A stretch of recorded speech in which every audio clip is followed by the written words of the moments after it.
Oh, look what I see there. It's a mountain goat Fertilizing project. in its natural habitat. It's another 2 hours. I can tell.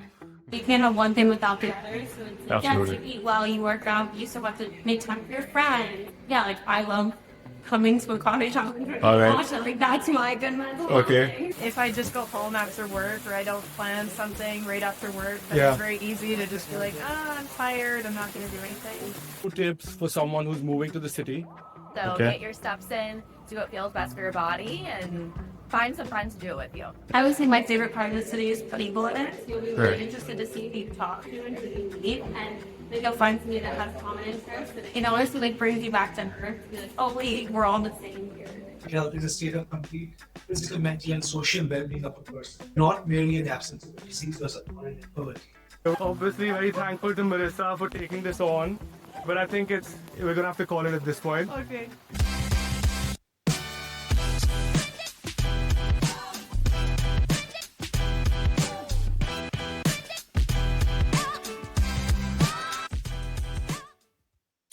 So you've optimized your diet, your macros, your inbox, but your social routines flatlined. You can't download social connection. The biggest performance hack most professionals ignore is other people. Spontaneous interactions activate the same reward networks in your brain that are responsible for creative thinking, for problem solving, for executive function. You're leaving a lot on the table, friend. So why does connection matter so much for performance? First, it regulates your nervous system. Your nervous system is what's responsible for your focus, your presence, your ability to deliver under pressure. Of course, you're Yeah, meeting of people all course. the time, but you don't Yeah. always connect with people right Right. And I think finding that common ground of like sharing a sport, doing active things with your friends to build stronger friendship is a really great way to bond. Every genuine conversation that you have results in physiological tune-up. Studies show just 10 minutes of laughter regulates and lowers cortisol for 24 hours. Ayurveda said the same thing 2000 years back. Satsang vardhayat manobalam,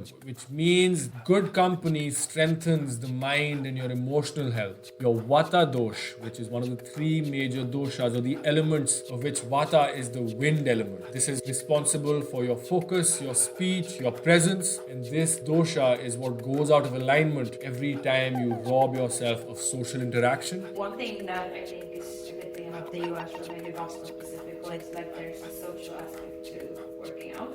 The Charak Samhita, one of the ancient texts of Ayurveda, tells us that social interaction is the key to building Ojas, which is your vital essence. Your boardroom currency grows. So what's the solution? First, a daily micro ritual. Set aside time, 10 minutes every day to go for a walk, schedule a coffee, micro interactions, go out of your way to interact. Never ever ask about politics. Oh wow. Never ever do that on like the first or second date or whatever, or when you first meet a person. She's a Trump supporter, guys. No. Sorry. No matter where you are, you're standing in a queue at the coffee counter, speak to the lady next to you. You can make a friend at the grocery store, you can make a friend at the gym, you can make a friend at work, you can make a friend at the coffee shop. If you are open, if you're saying hello to people, if you're taking an interest in other people. Some people might not have the time, but don't let your ego dictate your actions. Your ego is a protective mechanism. It serves to protect, not evolve or change who you are. I think that it requires 2 things. One is an openness and 2 is follow-up.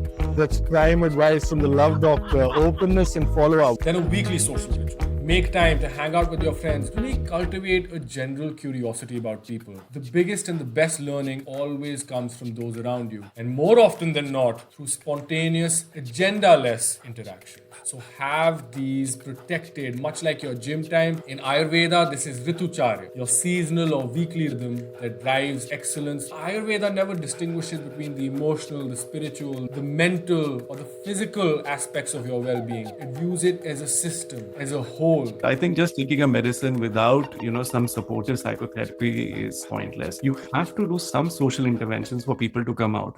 And to my fellow Desis out there, Bakchodi, it's at the core of our existence. The playful chaos, free-flowing and uninhibited interactions with our friends, it's a core part of our identity. Live in your power, speak with confidence, और अगली बार कोई गोरा पूछे कौन हो तुम, Jump ke batana. Check the India.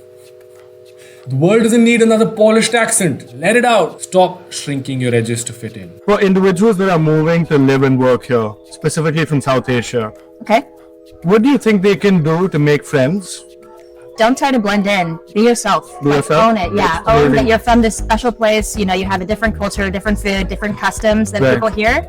And like share that with people. People want to like meet new people. Ayurveda calls this swabhav, your inner true identity, your inner core. You're aligning with dharma, your core purpose, why you were sent to live this life on this planet. And every time you choose to be authentic, it signals calm, it signals confidence, and this is contagious. You deliver a presentation, maybe interact in a non-performative manner, you will put the others at ease, because peak performance isn't built alone.